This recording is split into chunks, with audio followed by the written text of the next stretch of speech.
La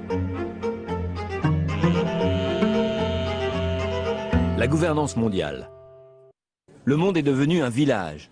Les frontières ne permettent pas d'arrêter les virus, on a donc créé l'Organisation mondiale de la santé.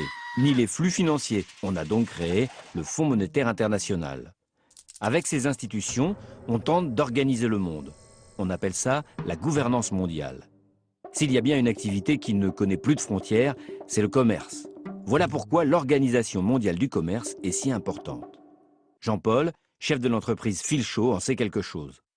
Il a repris la fabrique d'écharpes créée par Maurice, son grand-père, après la guerre. En cédant l'affaire à son petit-fils, Maurice l'avait prévenu. Il faudra certainement vendre l'usine ou la fermer et licencier les 60 ouvriers. Parce que depuis que la Chine a adhéré à l'Organisation mondiale du commerce en 2001, Filchot ne peut plus suivre face à une telle concurrence. La France ne peut plus taxer les écharpes chinoises comme elle pouvait le faire avant pour protéger son industrie textile.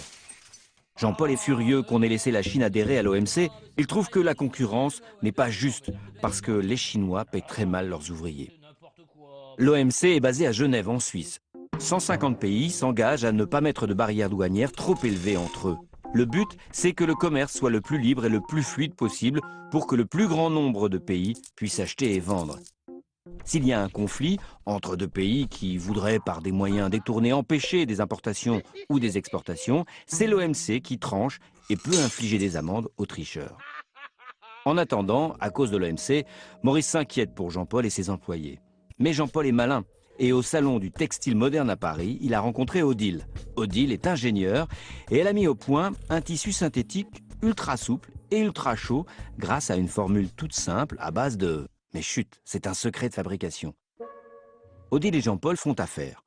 L'entrepreneur décide d'investir pas mal d'argent pour adapter l'usine et former les ouvriers aux nouvelles techniques qui permettront de fabriquer les écharpes violettes avec le super tissu d'Odile. Oui, parce que le seul inconvénient de ce tissu, c'est qu'il ne peut être que violet. Mais peu importe, Jean-Paul a une idée géniale.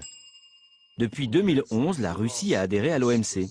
Du coup, la Russie ne peut plus taxer les écharpes venues du reste du monde.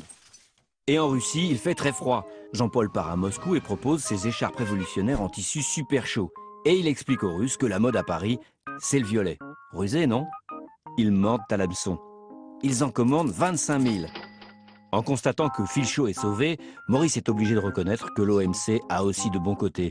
Le seul problème, c'est qu'il n'aime vraiment pas le violet.